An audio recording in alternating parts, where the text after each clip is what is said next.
Nagtatalo ang dalawang lalaki kung sino daw ba ang mas may malaking tambutso sa kanila, kung kaya't upang malaman ito ay tinanong nila ang babae, subalit hindi naman makapag-decide si Saki. Kaya naman ang dalawa ay napapatanong na sa kanilang isip, ngunit biglang sinabi ni Saki na mas gusto niya ang tambutso ng kanyang boss dahil bukod sa mataba na ay mas mahaba pa raw ito. Jumbo hotdog, kaya mo ba to?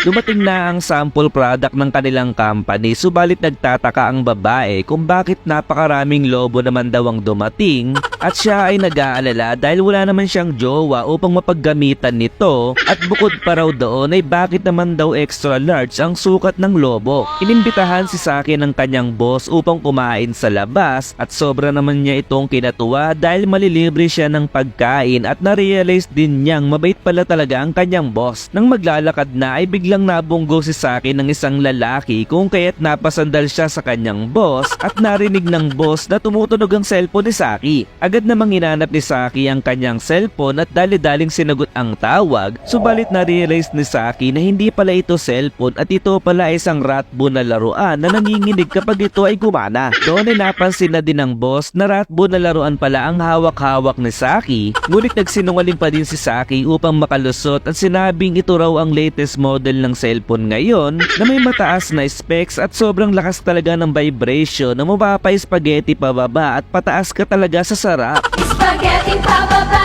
pababa ng pababa.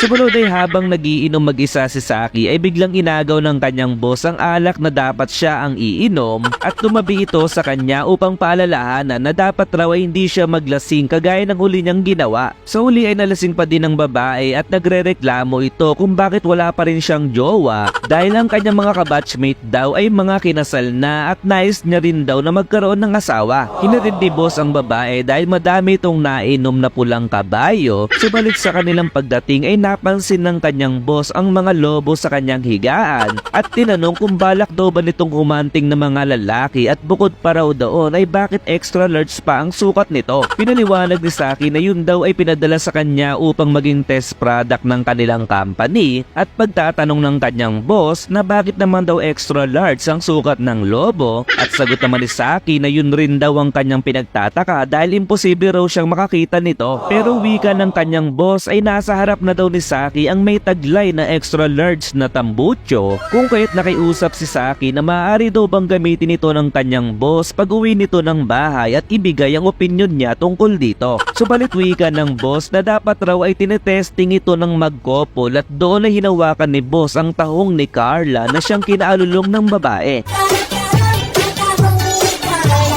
Pinahawakan din ni boss ang tambutso na kanyang tinatago, kung kaya't napasabi talaga si Saki na napakalaki daw talaga at napakataba ng tambutso at confirm na isa talagang legit na XL si boss. At pagkatapos nun ay nangyari na ang dapat mangyari. Doon na magsisimula ang adventure ni Saki kasama ang kanyang boss upang magkaroon ng the best opinion para sa kanilang product na lobo. So kung nagustuhan mo ang ating anime recap ay mag-follow lamang sa aking page at huwag kalimutang mag-like para updated ka sa aking mga video. Maraming salamat sa panonood and see you to my next recap, nakasulat sa screen ng titulo.